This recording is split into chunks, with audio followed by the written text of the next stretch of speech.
Good evening, ladies and gentlemen. I'm David Sturrock, Professor of Political Science here at Southwest Minnesota State University and moderator for tonight's Southwest Minnesota Forum. Our program comes to you from the SMSU Student Center in Marshall, Minnesota. We're honored to host 4 Republican candidates for governor and delighted to welcome a multimedia audience statewide.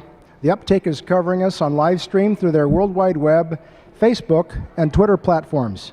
We also welcome those listening over KMHL AM 1400 and FM 101.7 and watching via Studio One Community Access Television in Marshall and neighboring communities. This event is sponsored by the SMSU College Republicans, who wish to thank their media partners, the SMSU Student Fee Activity Committee, and the Marshall Area Chamber of Commerce for their help with tonight's program. We're also grateful to the SMSU Faculty Association and the statewide Interfaculty Organization for providing this evening's hospitality. I'd like to make a couple of quick introductions.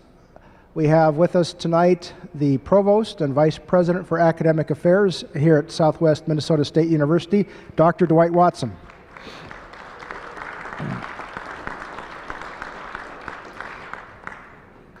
Also with us is State Representative Chris Wedzinski.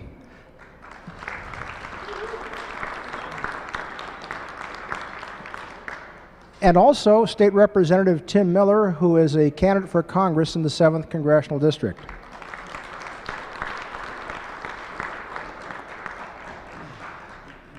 And finally, a word of thanks to a couple of Republican leaders, Craig Bishop, who is the 7th District Chairman, and Trish Pagel from next door in Murray County, who first came up with the idea of holding a gubernatorial candidates panel here in Southwest Minnesota. Tonight's forum is one step towards helping our state's leaders learn more about our region. We look forward to more discussions with elected officials and candidates of all parties as we work to raise statewide awareness of the hopes, concerns, and opportunities that we know here in Southwest Minnesota. Our format will feature a series of questions from both the audience and our media panel, and we'll finish with a 2-minute closing statement from each candidate.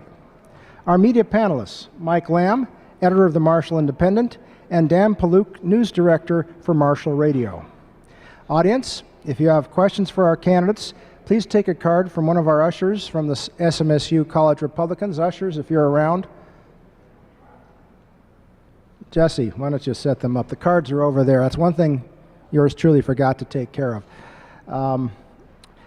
We'll get those cards out to you. As you write questions, just hold them up, and one of the College Republicans will come around and pick them up and bring them up to Dan and Mike.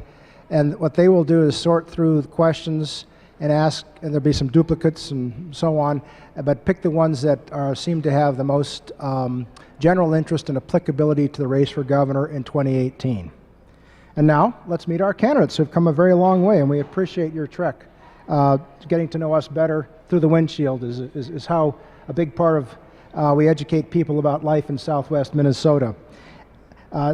Keith Downey, who has served in the Minnesota House of Representatives and is State Republican Party Chairman.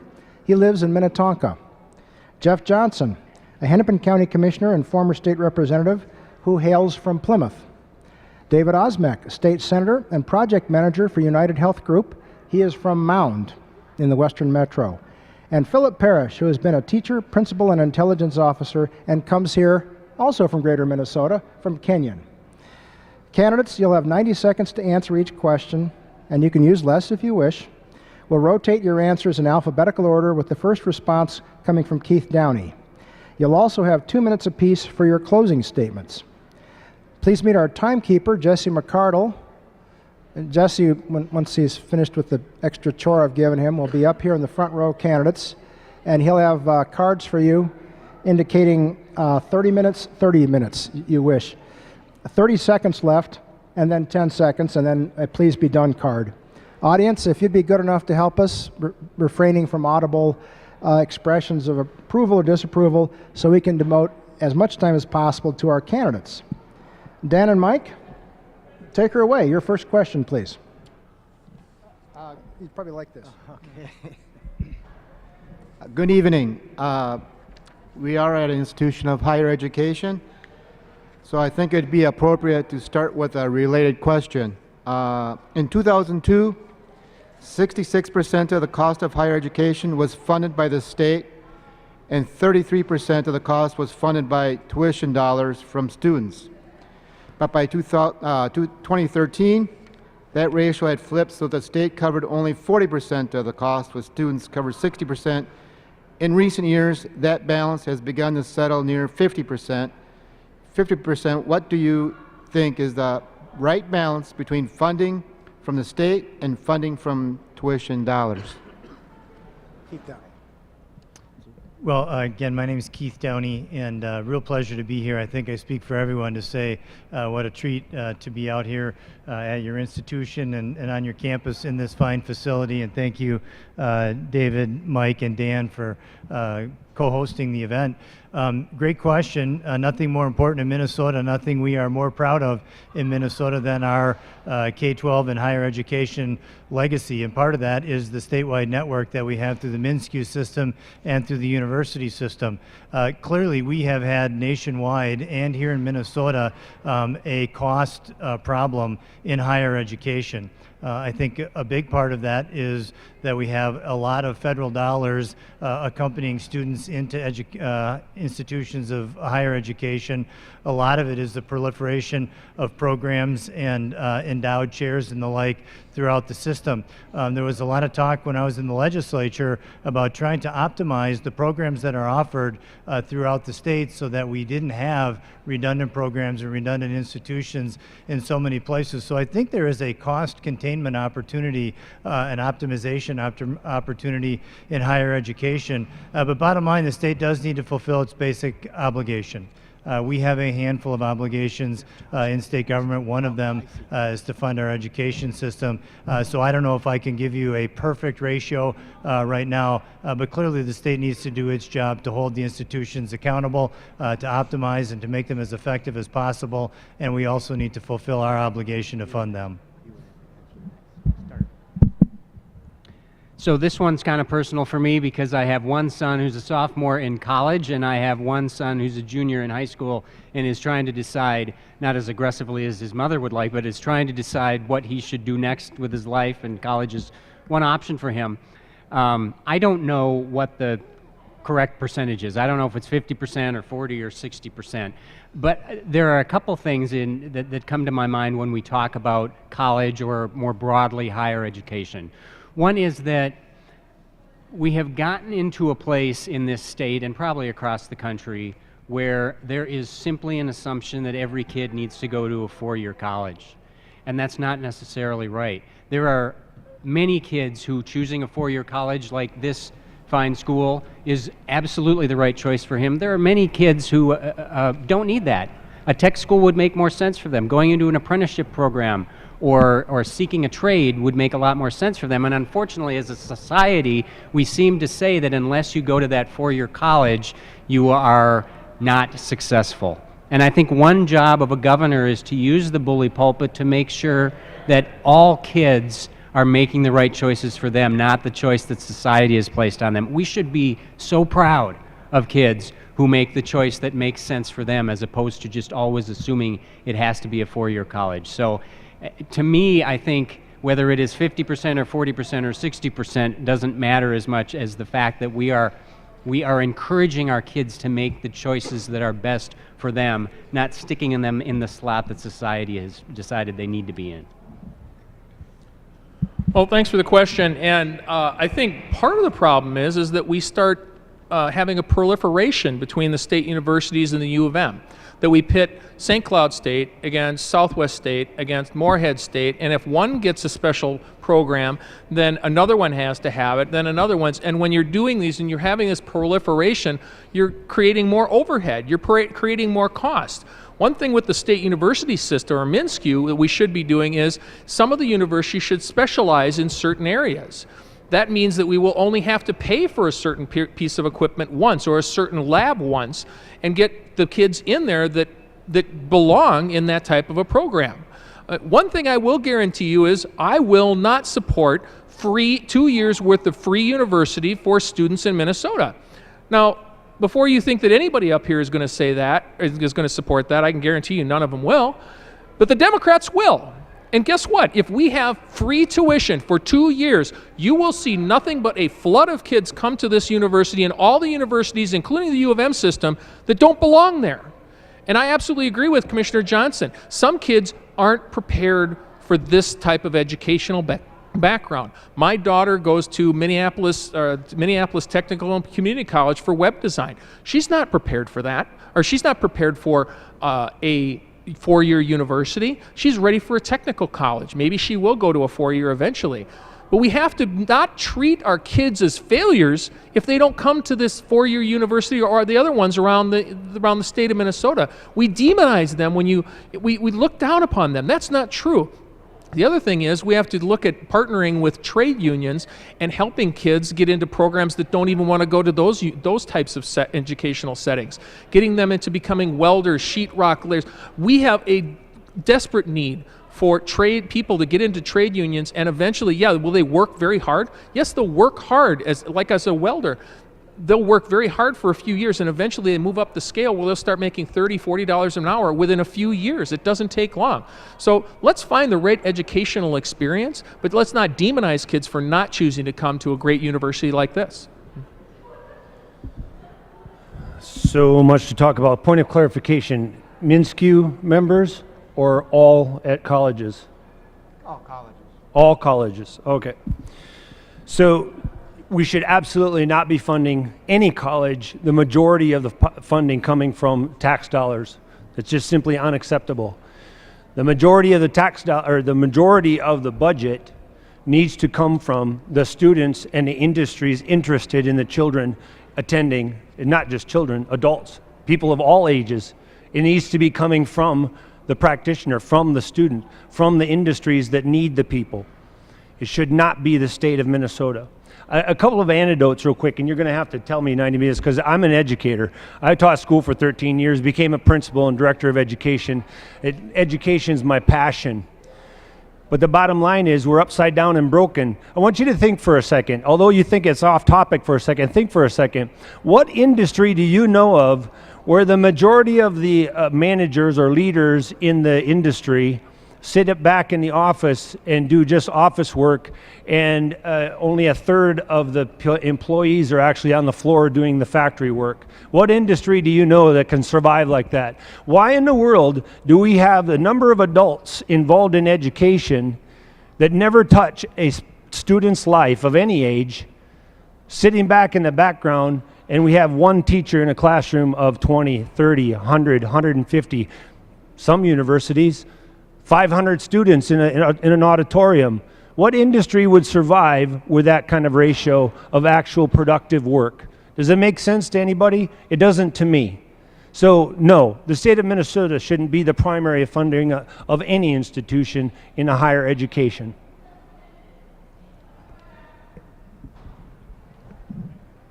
Next question. Thank you, candidates. I think we want to stay in the realm of education with our second question. The current governor of Minnesota has made it one of his key goals is improving early childhood education, specifically pre-kindergarten. How do you feel about early childhood education and the current programs that we do have? And Marshall specifically has received some of these dollars from the state, so how would that affect them moving forward? Jeff. I always go back with almost any question that's asked about giving taxpayers more choices about how their money is spent. And here's a perfect example of that. I don't support the governor's proposal because his proposal essentially says we're going to take away any choice that we're going to give to people with respect to how that money is being spent, and we're going to send it to the public school and say here is where we're going to create this new pre-K or early childhood development. And that's not the answer. If we want to spend money on this, if we feel this is important, and I think that there is some value to it, then let us give the money to the parents and let them choose it and use it in the places where they think best fits their kids' needs. It might be at the school. It might be at the local public school. It might be at a private provider. It might be at an in-home child care center that has an educational component to it. But this thought that Government should be taking tax dollars and then giving it back to communities with all these strings attached and giving no choice to taxpayers is really the wrong way to go. Well, let's call this spade a spade here. The pre-K program that the governor of this state implemented, not with my vote, was a full employment act for the teachers union of the state of Minnesota. That's what it was. Let's call a spade a spade. This is nothing to do with having kids in early childhood. This is educational employment for the teachers union. That's one thing. Two, we have plenty, and of course I talk more about being around in the metro area, the 3-year-olds and 4-year-olds that are in current daycare situations are literally the breath and the life of current a daycare union or daycare programs, because you're able to, the ratios are so much more significant that they can actually make money and be able to have infants who need a very low ratio. So when you take out 3- and 4-year-olds from daycares, you are literally destroying daycare centers around the entire state because you're taking away their funding mechanism. My answer, very simple. Instead of having strings attached and all of these other conditions, just send it back to your school districts. Your school districts are smart. Your school districts are also elected. Why is that important? Because when they're elected, you can get rid of them. If they take a direction you don't like, if you want to have early childhood and you want to have these programs, then you go to your school district meetings and you say, this is what I want. You're getting the money from the state and this is what I want. But you know what? A lot of school districts are going to say, we're going to invest in a different direction. And maybe that's the direction you go. Let you have the choice, because you can always get rid of your school district super people a whole lot faster. You can get rid of the legislature. There's 201 of us, and you only get to vote for a senator and a rep and a governor.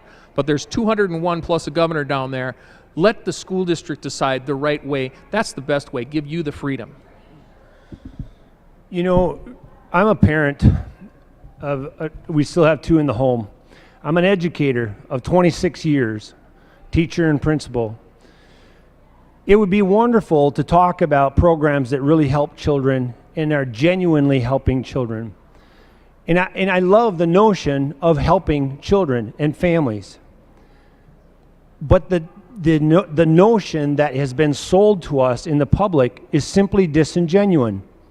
They have no real interest in helping children or families, especially traditional families. Their interest is indoctrination. I'm going to be that bold and I'm going to be that accusational. It's literally indoctrination. Indoctrination into a level of thinking and globalism that is simply unacceptable and inappropriate. We're not even concerned about our own backyard anymore. We're not even concerned about our own families and our own communities anymore. We have a minority of people running an industry that's got a chokehold on our parents that it's insulting and inappropriate. And we have to do a better job of talking about this in the public. I know it's a hard subject. I know some people don't want to touch it too much. But we have to, because we have to take on what's really happening with our children in our districts. Well, I too would not support the governor's universal pre-K program. It is, in fact, as Dave described, just an attempt to take over every facet of raising our kids. You have a governor who has tried to unionize family child care providers. You have a governor who is trying to put out of business every flexible in-home early education, child care configuration that exists in churches and in neighborhoods and among family members. You have a governor that is trying to unionize personal care attendants. Every single aspect of raising a child and taking care of family members is being attempted to unionize in this state.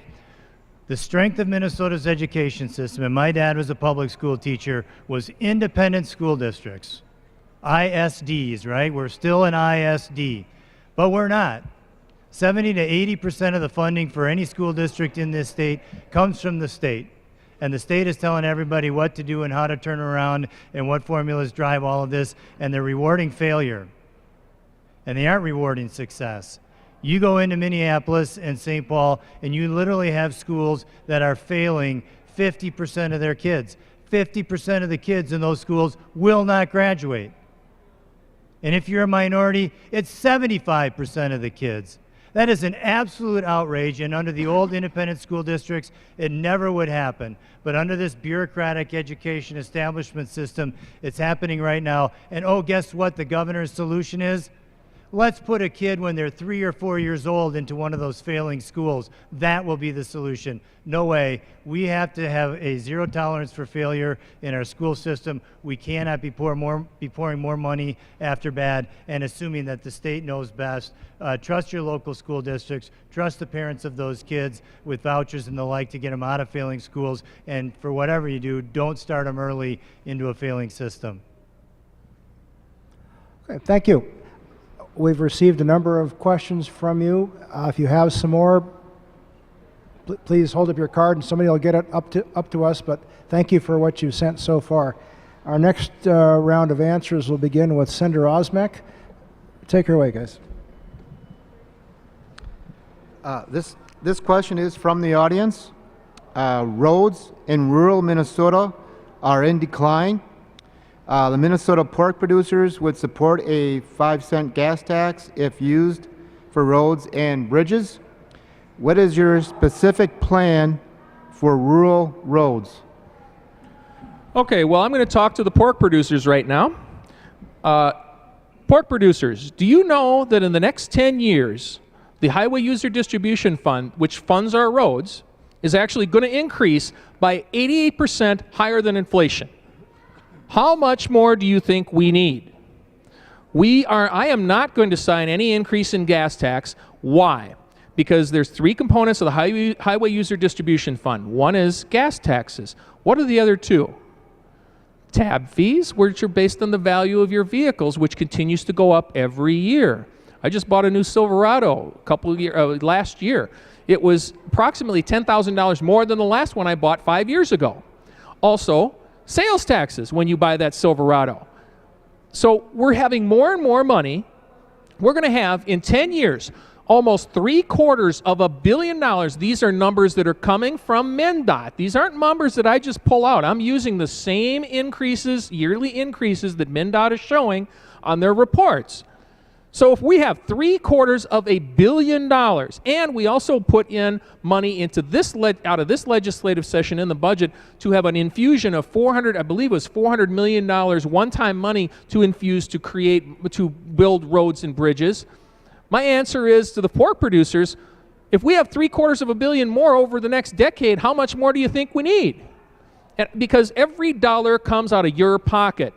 And the thing about the media that they don't talk about is the fact that we have more money every year. Why do we talk about this? Because it's a good, easy, glib way of making Republicans look bad that they don't know what they're talking about. Guess what? We do. We have more money. We can do it with what we have and prioritize what we have right now with the money we have.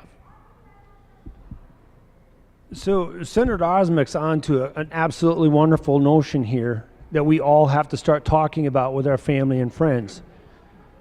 Where is the money going?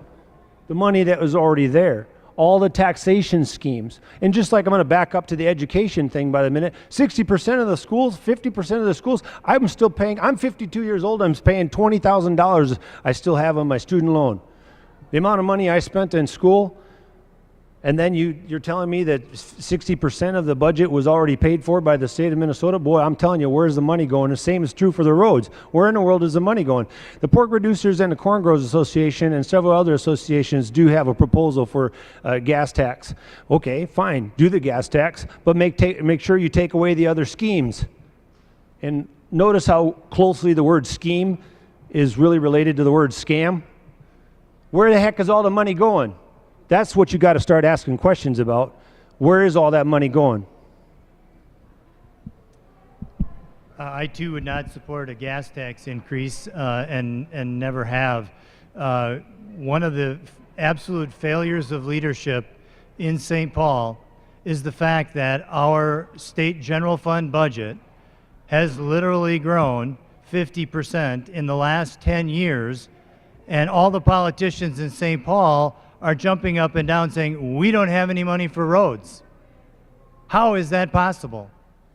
Well, it's partly what Senator Osmick talked about. We have the highway fund, and we have the general fund, and we have all these segregated funds, and guess what? They don't compete against each other as priorities. So I think the legislature made a nice move in the last session to require some general fund allocations to roads and bridges so that roads and bridges are on a level playing field with health and human services, with education, with all the other spending that goes on down there that has driven this 50% increase in our state budget. There is absolutely no way that we don't have enough money in state government right now. A 50% increase, people think about that, in 10 years, and they're saying we don't have enough money for one of the fundamental priorities of government, which is to maintain our transportation infrastructure. We can do better, but only with a governor who's willing to stand up and lead.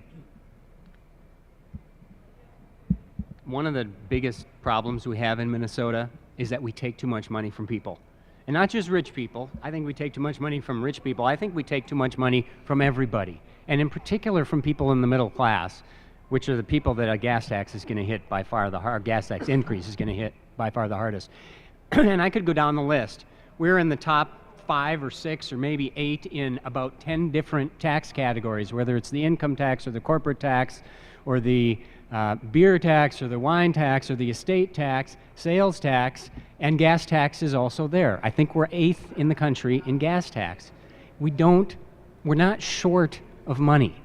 And when I look as a Hennepin County Commissioner at the amount of money we are diverting from roads in my county to other forms of transportation that most people will never use, that is the biggest problem that we have right now. We should be funding roads and bridges aggressively, not light rail, not zip rail, not streetcars, for God's sake, which is the newest darling of the left. And so part of it is about prioritization and making sure we're funding what people actually want to use and need all across the state, not just in rural Minnesota. And another piece of it is what Keith just mentioned. We should be dedicating at least a portion of our general fund, and I believe bonding, to roads and bridges across the state of Minnesota. I would not support a gas tax increase.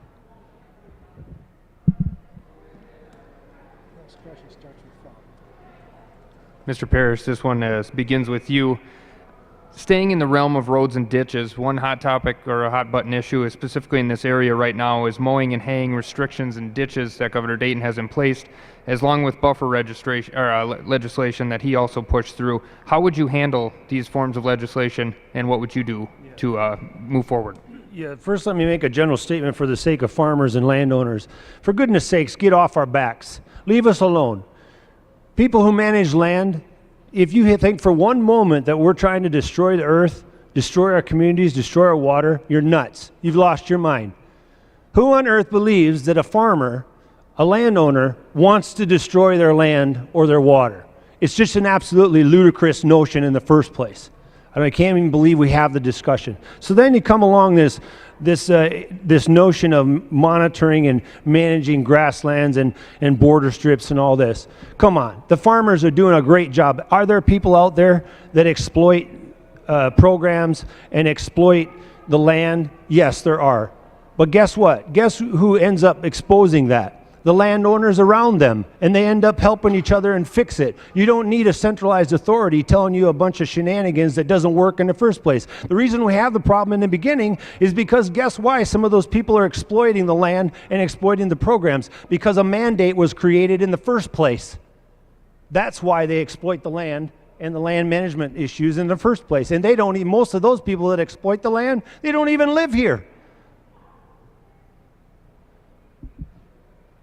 I couldn't agree more. Actually, I have specifically proposed getting rid of the buffer regulation if I'm governor, and similarly the ditch control regulations that are kind of on hold and in suspense right now.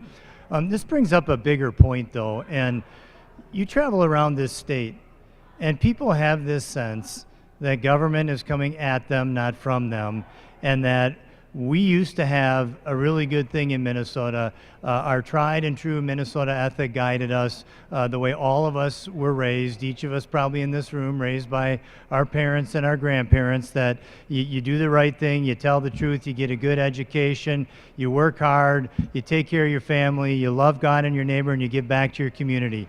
That is Minnesota. We can believe in the people of Minnesota again. We can trust Minnesotans, not bigger government, for our future. And if we do, we will reinvigorate not only that Minnesota ethic, but the American dream. People are looking at government right now, and it is just totally inconceivable to them.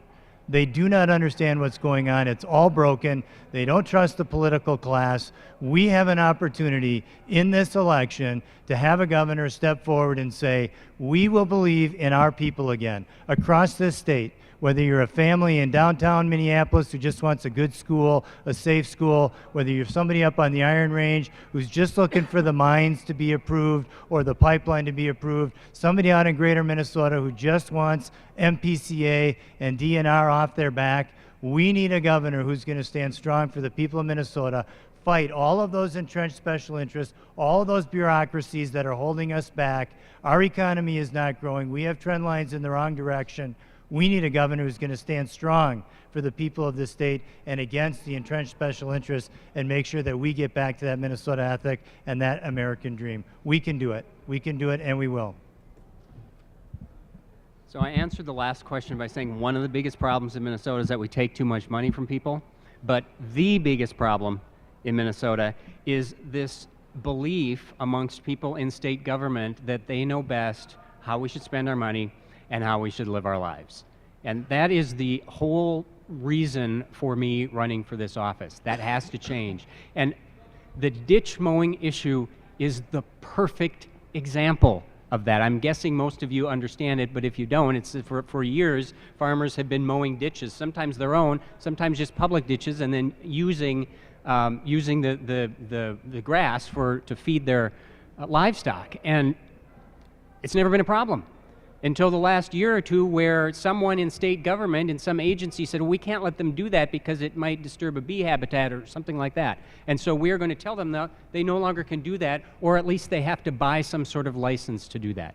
It's a great example of government agencies' arrogance.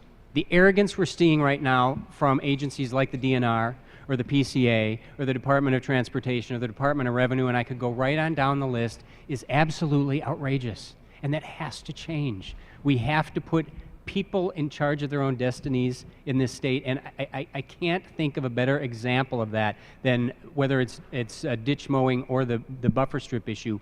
Government doesn't know best, and that has to change.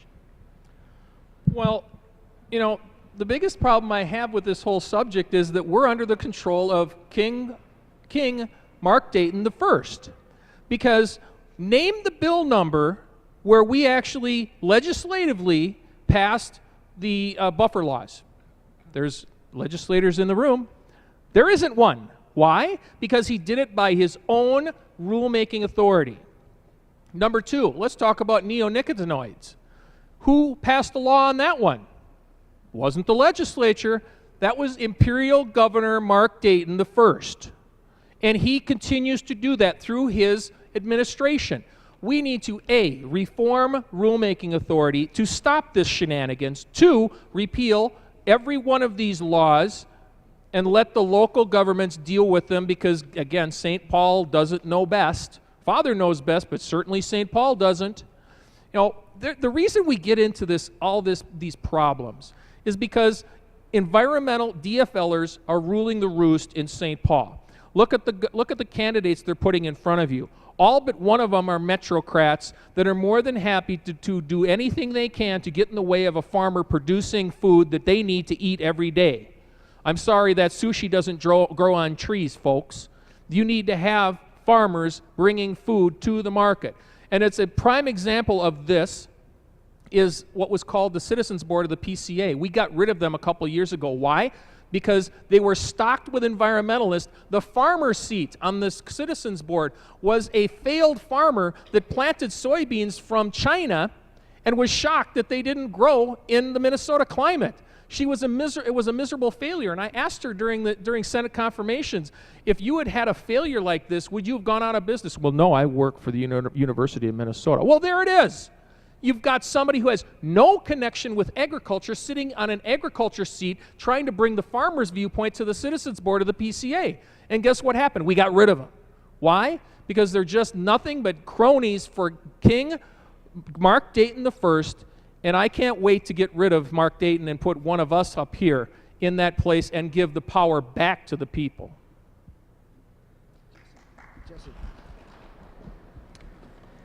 I believe the next question starts with Keith Downey. We had a couple questions from the audience about daycare. One of the questions is, do you have any thought on how to address daycare, the daycare crisis in the state? More specifically, regulation is forcing small independent daycares out of business. Yeah, we touched on this a little bit when we were talking about early childhood education, and it's part of the same symptom of Governor Dayton and the Democrats trying to unionize and regulate every aspect of child rearing. Literally, we had 15,000 in-home family child care providers, I'm going to say 5 years ago. It wasn't too long ago. We're down to 8,000 now. Why? Because their lives have been made miserable by a forced unionization effort, a regulatory regime taking away all flexibility and all ability for people in an in-home child care situation to actually customize their program and meet the needs of their family members or their neighbors in a customized way. So first and foremost, we need to get off the backs of in-home family child care providers and allow them to reemerge and grow. I don't think we know how big a distortion that has placed on the overall child care situation in Minnesota. We also have subsidies for child care that end up kind of distorting a market wherein it actually is more cost beneficial for you to work and send your kids to child care because of the subsidies than to stay home with your children. Those are distortions that we have artificially created in the market through this forced unionization, overregulation, and then this kind of subsidizing of all these things that we want to do to earn votes. So take care of those three things, and I think you would see the child care market stabilize in Minnesota. So this goes back to the same theme that I've talked about a couple times, which is government, and particularly government agencies, believing that they know best how we should run our businesses and how we should live our lives. My sister, I grew up in Detroit Lakes, Minnesota. She still lives there. She's had an in-home child care in her house for almost 30 years now, 25 to 30 years. So every time I go home, I get quite an earful about how government treats her and her small business. And I was just home for Thanksgiving, so I got two ears full. And I look at what's happening in this industry. These are small business people, mostly small business women, who work on a tiny, tiny margin and who are providing a service that is desperately needed in this state, particularly in greater Minnesota. And government is putting them out of business because it knows best every little thing they should do. Overregulation is a problem in Minnesota, but there are a few places where it is a bigger problem than in childcare, especially in-home daycares. And so there is not a difficult answer to this. It's simple. Government needs to back off. It doesn't mean we don't need to regulate. Of course we do. Whether it's environmental regulations or in regulations that make sure that our kids are safe. But it's gone completely overboard because of the arrogance of state government. And until we change that culture, and only a governor can do it, this problem and many others are never going to be solved.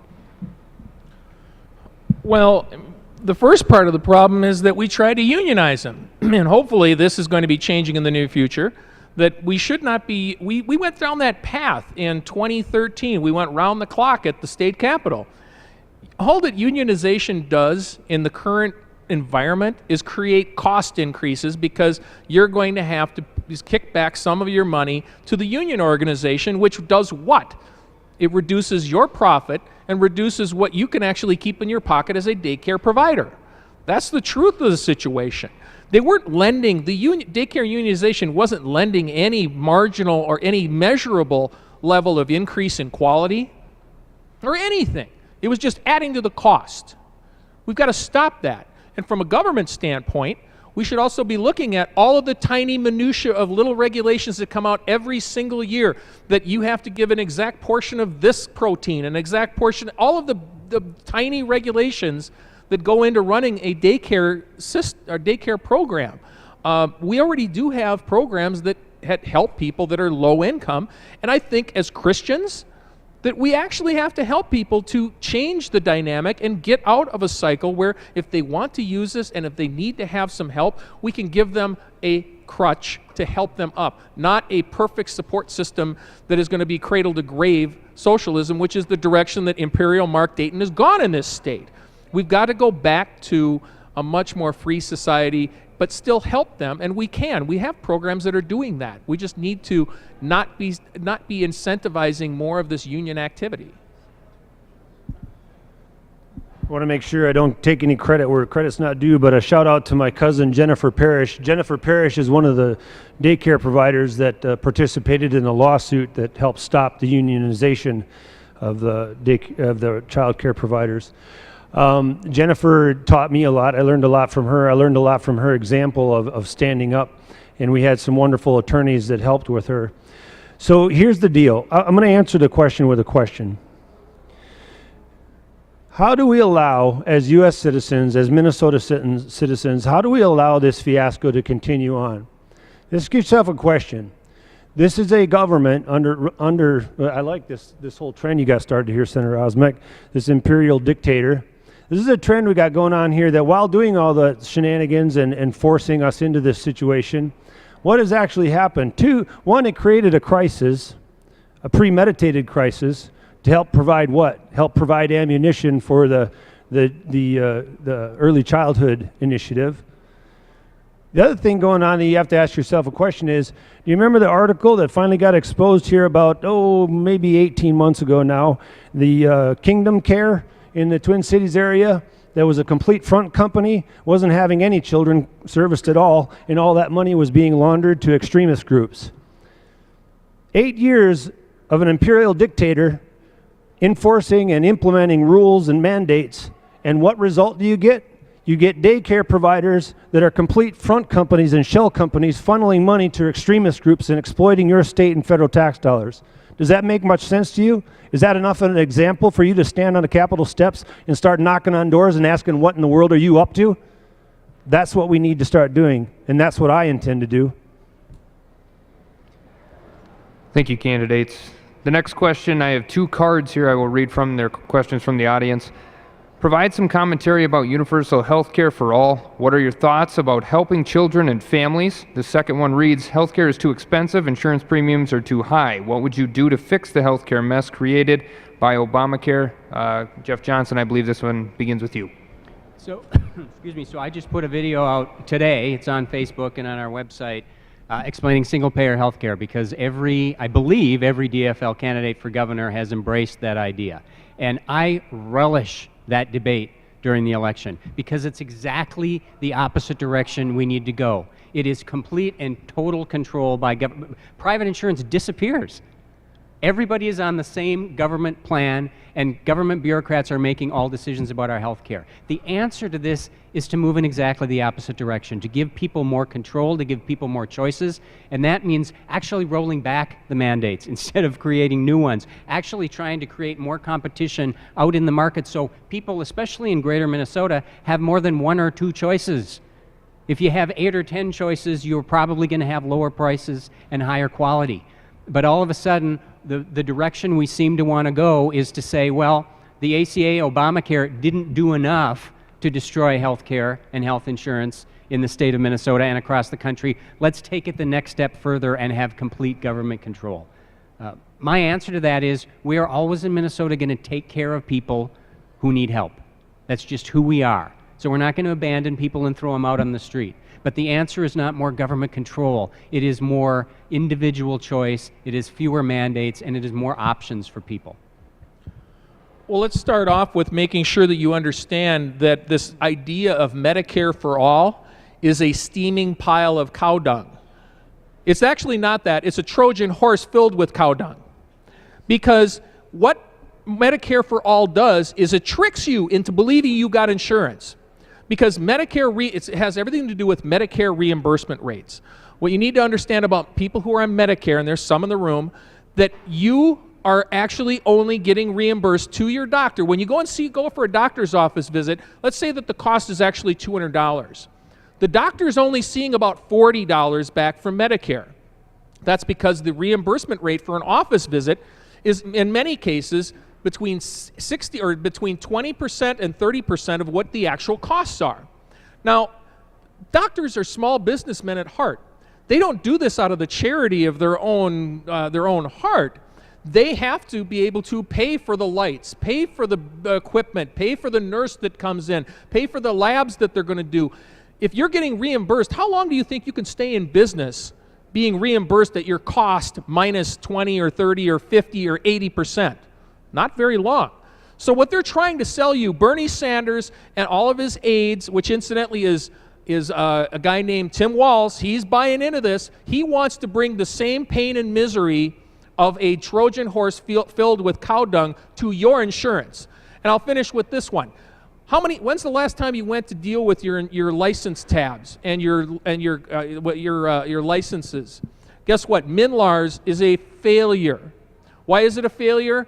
We had a Senate transportation hearing. We pulled up all those people who, incidentally, the guy that's responsible for that disaster is now taking a vacation because he can't handle the pressure of the legislature actually hold him accountable for the steaming disaster that MNLARS is.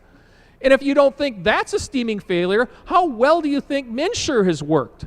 MNsure is a disaster upon a disaster that still can't work. And it's falling apart. We did in this legislative session a couple things. One, we stabilized the individual insurance market, because if we did nothing, because our friends at the federal government unfortunately choked on the legislation that would have done something this year, if we did nothing, we would have had the whole individual insurance market completely fail in this state.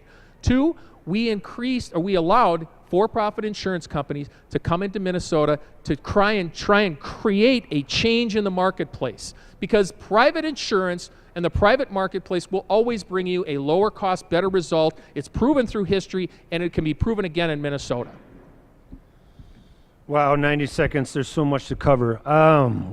Let's start with the fact that you have a situation where you've been lied to, and propaganda is so deep, and the layers of propaganda on top of propaganda to make sure you're distracted enough to not know or be distracted from the truth that you were lied to is just causing us all heartache.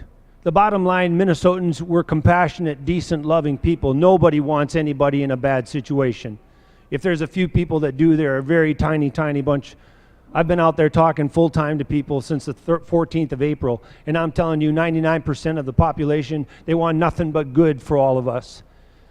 But what we've got is a situation where we have what I call payers and planners, and non-payers and non-planners. Okay, and there's no lie about this. There's no secret about this. The payers and planners are making up the difference for the non-payers and non-planners. Now let's just ignore the fact that we have catastrophic health concerns that no one can control and no one can plan for. We got all that. But the bottom line is you've got a pool of people trying to make up for all the costs. So you have people who can't plan or pay because they don't know what it's going to cost. You have clinics and doctors that can't plan or pay because they don't know if they're going to get paid. And then on top of it, now you added a bureaucracy, a level of bureaucracies that is exploiting the people to the tunes of millions of dollars, probably in the billions now in Minnesota alone, to add on top of that paying, or that pool that we have to try and pay for. Could you imagine what would happen if the payers and planners actually could plan for what we need to pay for? Do you know how many non-planners and non-payers might become payers and planners if they had a predictable expense? Do you know how many doctors and clinics and hospitals would actually come up with a list of this is how much it costs if they knew that they could get paid?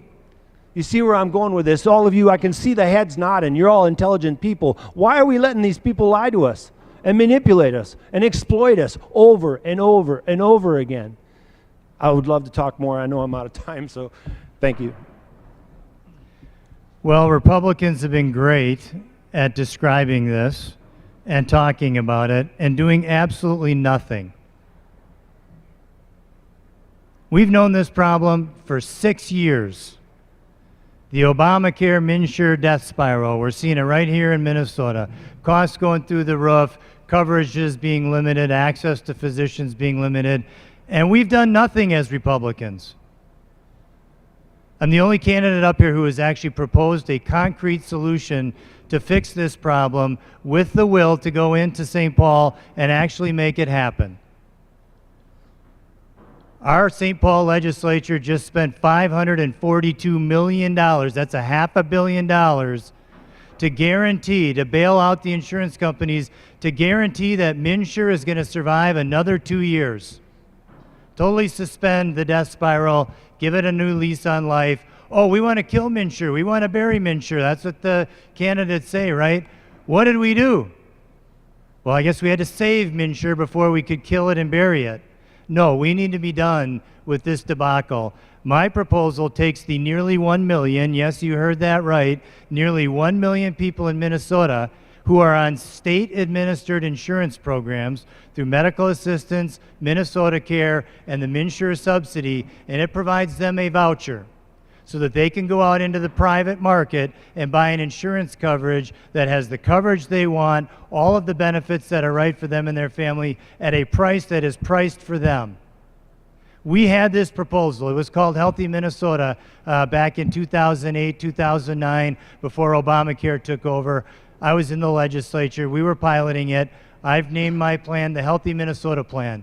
We can give every single person who is currently on a state-run insurance coverage a voucher to go out and buy insurance in the private sector, and it will dramatically reduce costs. Dramatically reduce costs. My plan says that we will do that. We will cut costs 25 to 50% in state government. We will maintain Minnesota's historically low uninsured rate, and we will give people the freedom to go out and buy the coverage that they need, the benefits that they want that are right for their family at a price that is set for them. We can do this. We just have to have the political will to fight the battles at the federal and the state level, and so far Republicans have not had the political will, and here we sit 6 years later without a single stinking proposal that's advanced to the legislature to force the governor or the president to actually veto it. With a Republican governor, we can get this done. I will do it.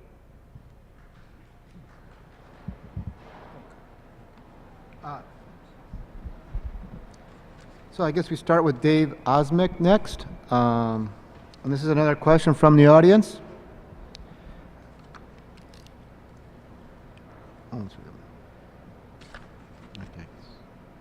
As far as education goes with schools going to the STEM system, is there a plan for physical education? And do you believe that kids are getting enough physical activity? You know what? That's not a question for the legislature.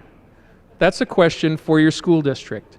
And if you think that they're not getting enough physical education, then you should go to your school board meeting and ask that question. It shouldn't be done by 201 legislators because we don't know it all. This is a prime example of great question. Don't ask the legislature because you don't want us answering that question.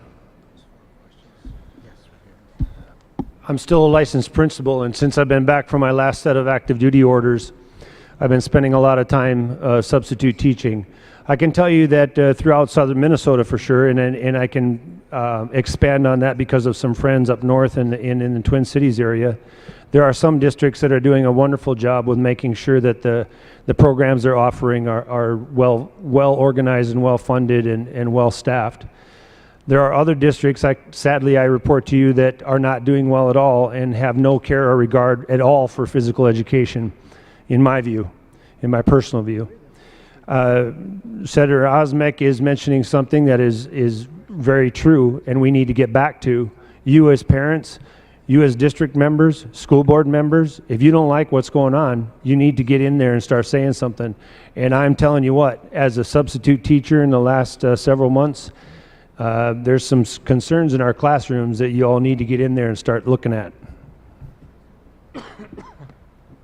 Exactly right. This is a matter for parents and families first, and if they wish to weigh in on their local school boards and increase what's going on in their schools, they could be free to do it. Absolutely.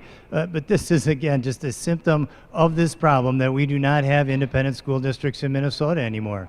Every time anybody wants to do something, they run down to the state and ask them to change the funding formula, right? And so the funding formula is this Byzantine web maze of funding rules that nobody knows how to navigate except for a couple of analysts in the legislature and the Department of Education. We have got to unwind those things as compared to adding more to that formula and asking the state legislature and the governor to carry our water. Parents and local school districts just need to do their jobs.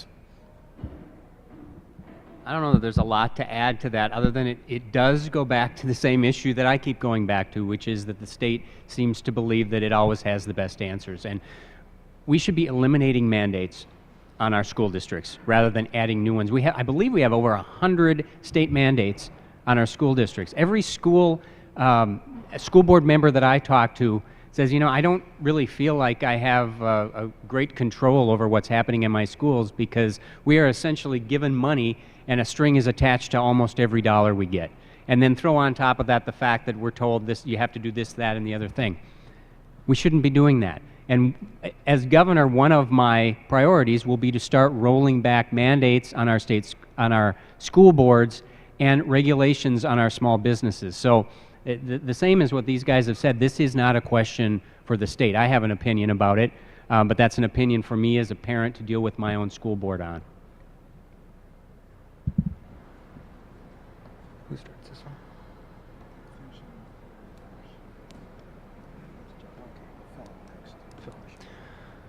This one will go to Mr. Parrish. This is a question from the audience. We are seeing more and more windmills taking up our farmland. It is inefficient and subsidized by the government. How do you feel about using our prime farmland for this? Yeah, the key word you said there is subsidized. Here's the problem with all of our initiatives and programs, and that I call them the good fairy idea people. You know, they come into the room and they throw you this little good fairy idea, and then they disappear while you're mandated to implement it, and then they're never around when it all goes wrong. You have a situation without subsidy, is it viable? And it doesn't matter if it's wind or other programs or ideas that come to my desk, or when I'm governor, if it comes to my desk, is it viable without subsidy? If it's viable with subsidy, to what extent? When does that subsidy end? Those are the kinds of questions that good people should be asking. And legislators need the support of a good leader to defend and push back when the answer is, no, it's not viable without a subsidy. Well, if it's not viable without a subsidy, then how does it make sense in the first place? Could you and I start a business like that? We couldn't. And so over and over again, I could beat this, I could beat this dead horse to death over and over and over again, because you've seen the results of it over the last previous federal administration, and it's just carried on with the same issues over and over and over again. When are we going to stop? When are we going to push back and say enough of this? If it's viable with subsidies, tell the truth about it. If it's not viable, then make sure that people understand it's not viable and stop going down that road.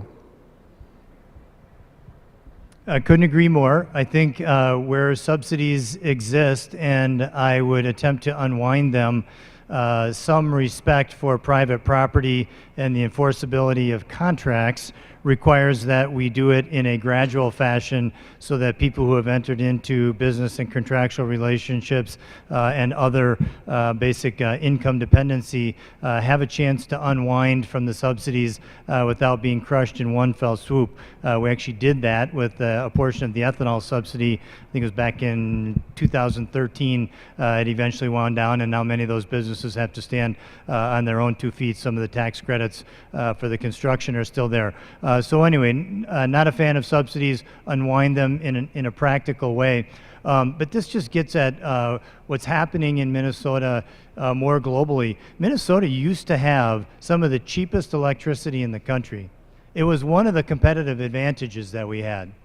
decent low-cost health care, high quality, low cost of energy, talented workforce. We had all of these native advantages. And guess what? As state governments started taking over and the federal government started taking over, we no longer were competing as a state against other states. We were being kind of normalized with everybody else. Here we sit today, and I don't know if anybody noticed, but our quarter-over-quarter GDP growth for this last quarter was 1.2%.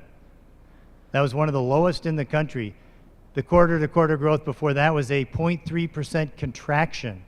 Over the last 6 months, Minnesota's economy on an annualized basis has only grown 0.9%. That's about a third or a fourth of what's happening in the rest of this country, and it's because we have embarked on all of these schemes where we are trying to control the market. We're trying to enforce some kind of philosophical belief that we have, and what we're doing is undermining our ability to succeed as a state. We need to get back to trusting in our people, believing in our people, reinvigorating that Minnesota ethic, and reinvigorating the American dream here. If we do that, Minnesota will do great, but we got to get out all this stuff in order to equip our people to do it.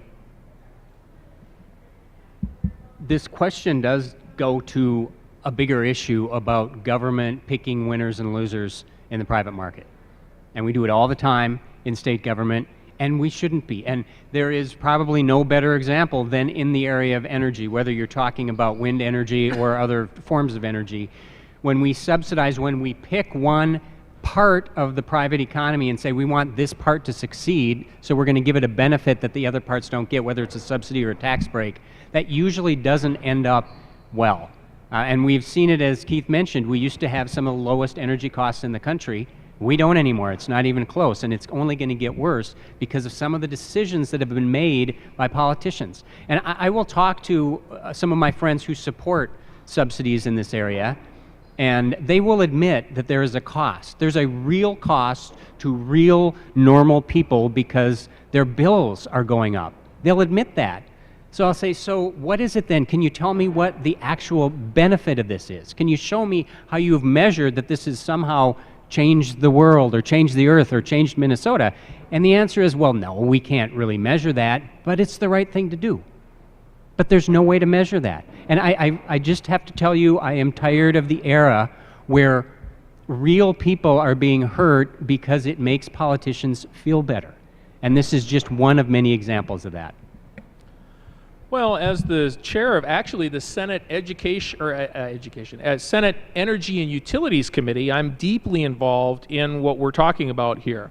I am very happy to tell you we actually started ramping down subsidies on solar in Minnesota. We had a program called Made in Minnesota.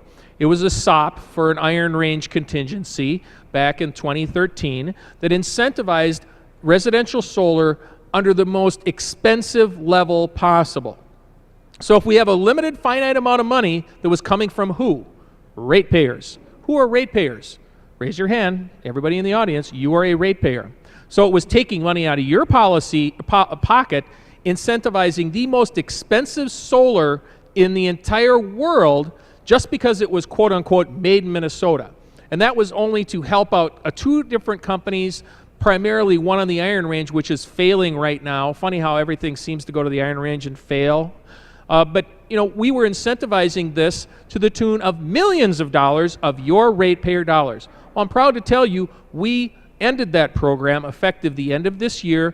We are slowly ramping down out of that to going into a new program called Solar Rewards that Excel Energy actually is involved in dealing with. But it's going to not just incentivize the most expensive solar, but incentivize, if you're going to do any kind of solar, that you're going to do it efficiently. And isn't that what the government's supposed to do, is make the most efficient movement on your money? Now, when you talk about wind energy now is almost on par and sometimes a little bit less than current conventional carbon-based outputs, whether that's coal, natural gas, or others. We are, because of the federal mandates are now decreasing, and I believe they're exiting the market next year, they're going to stand on their own. And any new wind that's going up is going to be standing all by itself and has to support itself because there won't be any subsidies for them. One thing that I have come to see more is this wind energy possibility, because one thing that helps farmers in a bad time is having these payments come from having a turbine or two on their property. But these turbines have to be put in a place where they're not obstructive, where they're not intrusive on their neighbors. But at $10,000 per turbine, that can help farmers get through a bad period of time when markets aren't very good. So I've come to see the light on wind energy, that it can fit in the mix, but we have to have that as part of our entire portfolio, including nuclear energy, because our nuclear fleet is going to be decertifying in 2032, and they don't grow on trees.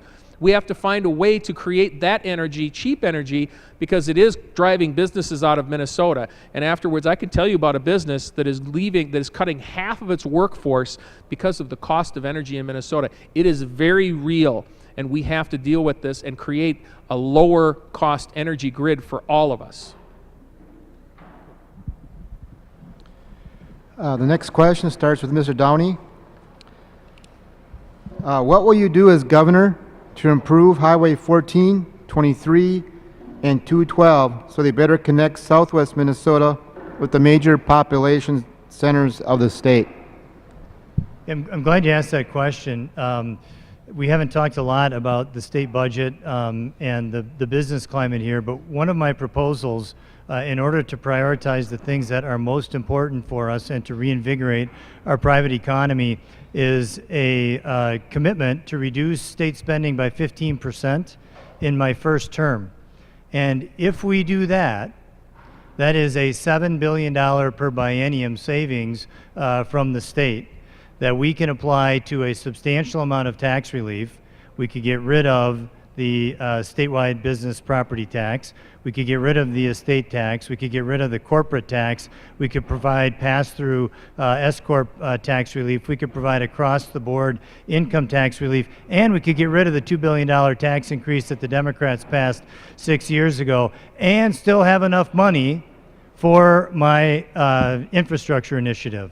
I have proposed that we would put a boost into road and bridge infrastructure, water and wastewater, and broadband, and the savings that come from that budget cutting exercise that I just talked about would allow us to identify a concrete list of projects that we are going to prioritize, including likely the ones that were just mentioned, so that everybody in Minnesota knows that these savings that we are choosing to redeploy for road and bridge, water and wastewater, and broadband infrastructure, they know exactly where it's going. The money doesn't go behind the curtain at DOT and come out someplace that we had no idea it would come out at. We're going to get at these projects. We're going to give the people of Minnesota confidence that we're going to get at those key projects that are critical from a safety and a congestion and people and product moving standpoint.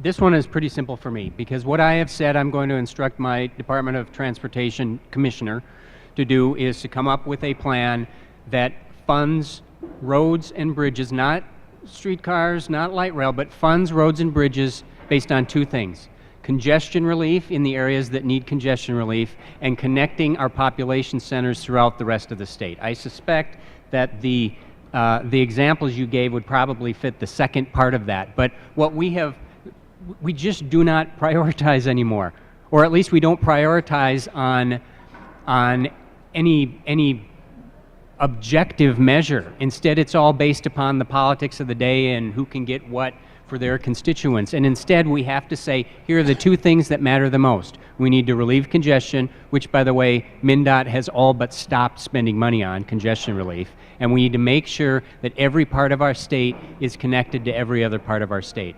Pretty straightforward for me. Well, I'm probably the only one up here who actually voted in the last legislative session to do Highway 14, Highway 212, Highway 12. And those impact all of you. We are investing in those in this legislative budget, and I'm proud that we did it. And we had to fight like the dickens to keep that in the bill. Why? Because people were calling it an earmark. Well, that's an earmark. That's an evil earmark. No, it's not. It's the legislature telling the Minnesota Department of Transportation where we want them to spend money. Aren't we responsible for that? Now, the second part of this is, are we going to have a Minnesota Department of Transportation that is transparent? We had hearings on this. We have to have additional transparency. With Senator Newman's help, who's the chair of transportation, we have held MnDOT accountable and are demanding that they change their procedures so we know how is their selection process. How is it that we suddenly decide to build a road over here on the Iron Range, sorry to pick on them again, but we put a 4-lane highway on the Iron Range where there's 2 people that drive on it every hour. Meanwhile, on Highway 23, it's nothing but bumper to bumper all day long. How do you determine where we're going to spend the money? We want transparency in where your money goes. My Commissioner of Transportation will do just that. So there's many different angles that you can take on that, but believe me, we've done the work to try to change this. We also have to do one thing, and Commissioner Johnson talked about it briefly. We have got to end the silliness of light rail transportation in the metropolitan area. It is a boondoggle upon a boondoggle upon a boondoggle. The next line, Southwest, is $2 billion. Guess what? Half of that comes from you. And if you think we could just give away $2 billion for a 14 or 17-mile line that was already served by buses, we're going to be taking that money away from you, and the rest of Minnesotans will pay for this silliness that we don't need. What am I going to do? I'm going to personally get involved with negotiating with the people involved in those specific plans and areas. We have a lot of things, a lot of layers to look out for. The governor needs to personally get involved with some eminent domain issues and protecting private property owners. The governor needs to personally get involved with exposing those who are, again, is another example of the government picking winners and losers. Picking winners and losers of which city is going to have more ability to access, more ability to develop infrastructure and expand their community. The government shouldn't be involved, the transportation shouldn't be involved with picking winners and losers of which city is going to get the new plant by socially engineering the infrastructure to benefit one community over another. So as governor, I'm going to personally get involved with negotiating with the players involved, including protecting the private property owner.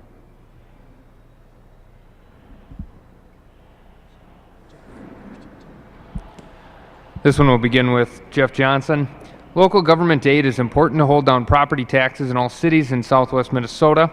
Do you see proposing a cut to the local government aid program as a governor? I don't know if actually I probably would cut it, but most importantly, I'd change the formula, because that's the problem. It's not how much we spend, it's how it's dispersed and who it's sent to. My understanding when I was in the legislature was that the whole purpose of local government aid when it first started was to help especially smaller communities in greater Minnesota that didn't have the tax base to, through their property taxes, provide basic services like fire and police and build local roads. And so the state decided that maybe we ought to help out those communities that need that help through local government aid. I'm good with that. I think that makes sense. The problem is the formula over the years has changed, and it is benefiting cities that don't have a problem with a property tax base. Minneapolis and St. Paul being chief among them. Minneapolis and St. Paul spend a lot of money, and they spend a lot of money on some really stupid things. And we are sending them boatloads of local government aid. And so the answer to this is not necessarily how much we spend on it. It is what does the formula look like? Let us go back to the original intent of providing the money to the smaller communities that actually need the help. And I think that solves the problem. Well, when you spend thousands and thousands and thousands of dollars on water fountains in Minneapolis, per water fountain, you know that the system is corrupt. Every time we get more local government aid, guess where about 25 to 30% of it goes? Minneapolis, St. Paul, Duluth. That isn't what this program was designed. When the Minnesota, quote-unquote, Minnesota Miracle happened, it was to help communities that couldn't help for themselves. It was because Minnesota is primarily a Christian state that believes in helping its neighbor. I don't disagree with local government aid. I absolutely agree that the formula is so screwed up right now that we can't possibly undo it without blowing the whole thing up and starting all over from scratch and making a determination on where do we spend this money. Does Minneapolis really need it? Do they really need to redo Nicollet Mall again? How many times has that failed? We keep investing in failure upon failure in Minneapolis. Garbage burners. I mean, look at some of the silliness that garbage burners are a great example. They built this thing. Now they're coming to the legislature begging and pleading for us to put special legislation in to make it economically viable. That's because Minneapolis and St. Paul are run by a bunch of environmentalists who don't get outside of the 494, 694 corridor. That's the fact. And the bottom line here is local government aid should be used as a helper for cities, and I don't disagree with keeping it. It just has to be blown up and changed and start over from scratch so that we're not subsidizing poor behavior in the metropolitan area. Well, here again, I think you're going to hear a lot of the same responses over and over and over again. The bottom line is we have to get involved with exposing what's really happening, the truth on the ground. The propaganda that you're hearing in the media, the propaganda you're hearing from specific entities in our communities versus the truth on the ground. And the truth on the ground is the local government aid is being exploited by specific communities. And the communities that are actually need it aren't getting what they need. So this is a repeat of the same example and the same principles you're hearing over again tonight. And this happens to be one of them, where you're being exploited and manipulated through propaganda. And then in the end, there's no due process and there's no representation. It is literally taxation without representation to take your money and do stuff with it that you were never informed of or ever had a chance to vote on or approve. Because not even your legislators that you voted for are actually having the opportunity to push back. So it's taxation without representation, and there's no due process. The money's going where you never had a chance to ever direct it in the first place. Yeah, we need to reduce local government aid statewide, but to do it intelligently so that the communities that need it aren't the ones who are hurt. I actually had a proposal, a local government aid reform proposal, when I was in the legislature that would substantially reduce the budget, and it would change the formula in order to do that so that it was not based on inputs and head counts and other kind of input metrics, but that it would be based on outcomes and what the local communities were choosing to do with it. A portion of local government aid would be transferred over into grants, and communities that joined together on specific projects would have a preference in the grant allocation process. So we can dramatically reduce the local government aid budget and do a far better job of serving those communities that actually need it, and ask them to be a little smarter with what they do with it. A final editorial comment on this. We have a huge problem in Minnesota in terms of the way politicians have exploited the greater Minnesota metro divide. They've created it. We're one state. The people of the state are great people all over, but the politicians have gamed this system, and nowhere more so did they do that when the Democrats had complete control of the House, the Senate, and the governor's office 6 years ago. And all the people in local governments out there, they know that they got jammed in greater Minnesota. And the education funding formula, the local government aid formula, the bonding bill, the transportation funding, everything went to the metro. The metro mayors jumped up and down about how they were holding property taxes down. And you know who paid for it? The people in greater Minnesota. They created this divide artificially for political purposes. And I hate to say it, but Republicans have regained majorities in our House and our Senate in part by exploiting it back and educating people on what actually happened. This election, this new governor, this new legislature needs to turn a page on that. We need to do things fairly. We can't pit people against each other. We got to find a way to come together as a state, and it isn't by sprinkling tons of LGA and bonding money all over the place. No, it's by having a rational discussion about how we prioritize, how we cut costs, and how we start believing in our people again, how we get government to quit crowding out the private sector, how we create an abundance mentality, not a scarcity mentality that pits people against each other, that we focus on growth and opportunity in this state. We do that, and all these scarcity questions, all this pitting of people against each other, it comes to an end. Why? Because we're growing everywhere around this state, and it is absolutely good for everyone, and we can do it. Candidates, thank you for your answers to this wide variety of questions.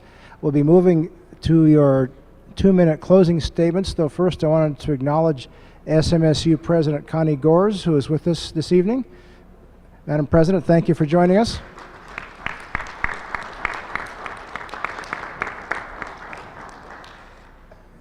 We'll begin the 2-minute closing statements in reverse order of the answers to the first question.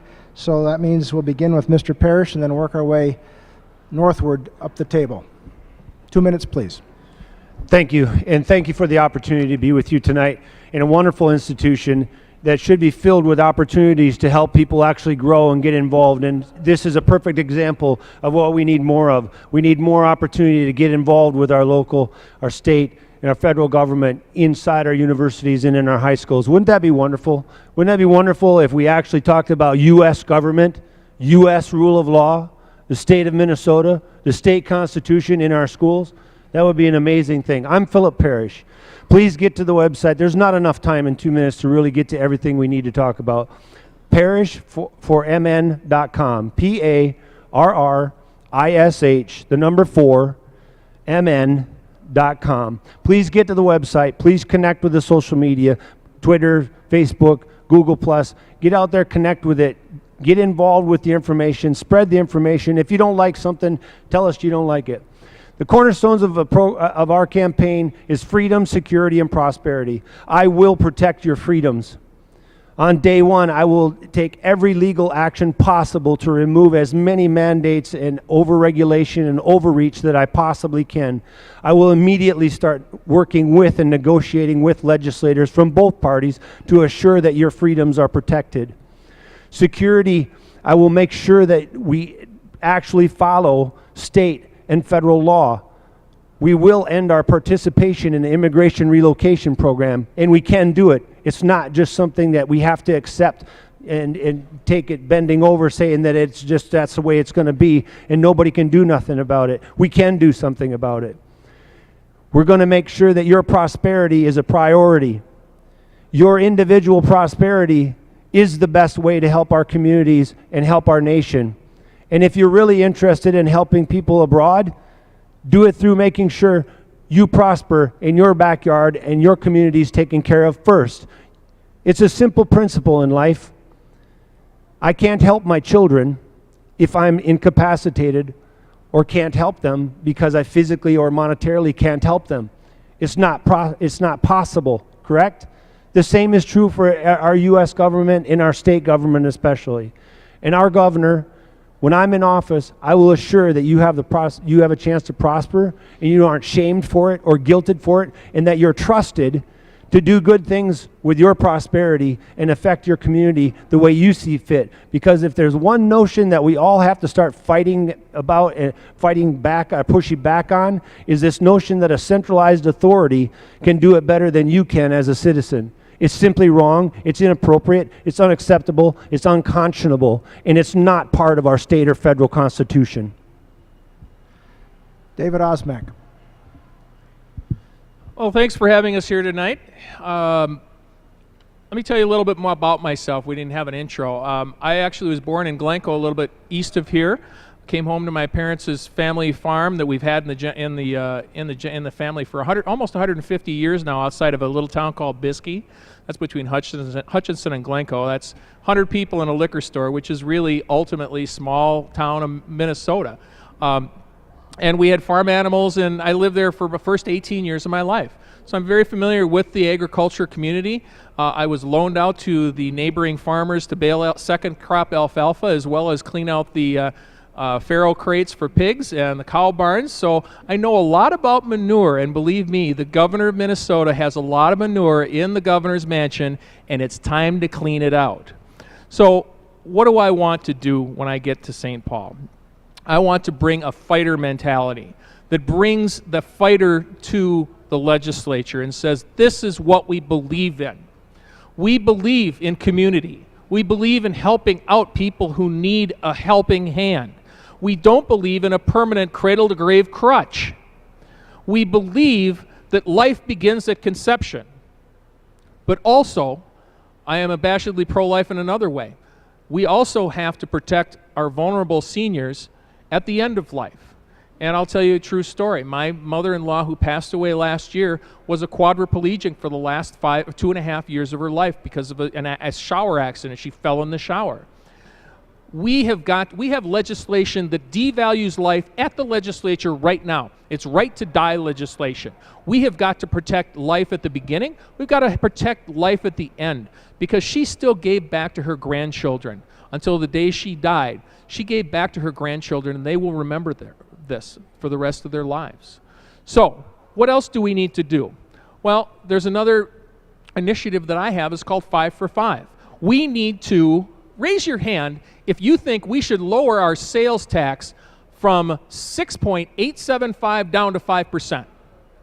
There's a few of you in the room. I'm not surprised.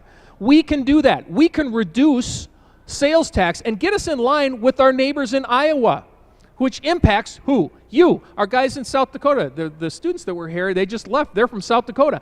They can go across the border and save themselves a pile of money. Why? Because our sales tax is out of line. And we can do it by reducing the spending that we have at the state capitol. Prime example. Did you know that your tax dollars went to a protest group at the governor's mansion? It's a group called Urban Emerge. When we had the Philando Castillo protests, there were paid protesters with your tax dollars being incentivized, showing up to get paid at the governor's mansion. Does that not make you angry? As with me as governor, there will be an end to useless, unnecessary spending. We can reduce it, we can do it, but you need a fighter, a passionate fighter, not an angry fighter. I'm a passionate fighter for you, the taxpayers of Minnesota, and the people who live here. I hope you support my campaign. I'm Senator Dave Osmek. Thank you. Thank you. Jeff Johnson, please. Well, I want to thank you all for being here too, and not just for showing up tonight, but many of you put in many, many hours, year after year or cycle after cycle, to help us get elected. So thank you so much for that. I'm running for a really simple reason: to take power away from government and to give it back to the people of Minnesota. And that leads directly into my vision for Minnesota, which I happen to think is my most important job as a candidate. It's not traveling the state, it's not raising money. It is presenting a vision that not only appeals to Republicans, but actually inspires non-Republicans to take a listen to us and maybe not just vote DFL like they have all the rest of their lives. So here is my vision for the future of Minnesota. It's a state where patients actually do control their own health care, and where farmers actually do control their own property, and where entrepreneurs control their own businesses, and where parents control their own kids' education, whether they choose to send them to a public school or to a private school or to their own home school. It's a state where the American dream is alive and well for any Minnesotan who's willing to work really, really hard, because they are able to find a meaningful middle-class job that allows them to provide for their families. It's a state where we recognize as leaders that every individual in this state is created in God's image, regardless of their race or their religion or their politics, and where we are actually valuing every life in this state. Whether it's the elderly, whether it's the disabled, whether it's the destitute, whether it's the unborn, we're actually valuing every life. I have a vision of a state where our governor actually understands that the Constitution is his job description and not a set of suggestions, as we've been seeing from the last 8 years. And I have a vision of a state where we've ended this bitterness and envy over income differences, and this belief that the poor are poor and the rich are rich, and all we can do is just redistribute the wealth. And instead, we are celebrating people who are successful. And we are never, ever giving up on people who are poor. And we are preaching every single day a belief that the poor can become the middle class, and the middle class can become rich, and anyone who starts with nothing can achieve anything in this state. That's my vision for the future of Minnesota. It will be my mission as your governor. And so I hope over the next 6 months, for those of you who stay involved in the process, that I can earn your support for endorsement, and I want to thank you all for being here. Thank you. And Keith Downey, your closing statement, please. Well, thank you, and congratulations. What a great forum event, and a wonderful space, and a chance to be with you here tonight. I remember back when I was thinking about running for governor, and my wife and I thought about it and prayed about it a lot. And we decided that if I did it, that I was going to be bold and that I was going to say exactly what I thought, that I was going to propose things that I knew we needed to get done in this state in order to make this state work for everyone. And so we jumped in. And I'm bringing a different background. I had 23 years in business, 4 years as a reformer in the legislature, 4 years turning around the state of Minnesota Republican Party. And I want to bring that to the rest of the state because I think I know I have a really good sense of what we need to fix in this state. But it's way bigger than that, and it's way deeper than that for me and my wife. I remember shortly after declaring my candidacy that I had the chance to fly in and out of Minnesota twice. And both times as I came back, you know what I'm talking about. You fly into the state and you see these awesome, huge green fields just going on for mile after mile, and these local population centers, and then you see the suburbs and the skyscrapers, and you think about the size of the state and all the people down there. And I said to myself, oh my gosh, who am I to think that I can lead this state? And I remember very distinctly thinking, it's not me. It's the people of this state. It's our principles. It's our policies that we know will work. And so I am here to tell you that I am going to campaign strong. I'm going to lead strong if I'm your governor. And we're going to make this state work for everyone because it's not right now. I grew up here. I'm proud of this state like everybody else, but there are far too many places where it's not working. We are losing great people. We are losing farms. We're losing businesses. We're losing wealth and capital out of this state. The trend lines in too many places are in the wrong direction, and we can fix it. And I hope you heard tonight that I have a lot of specific concrete proposals to do that, and I'm telling you, they will work.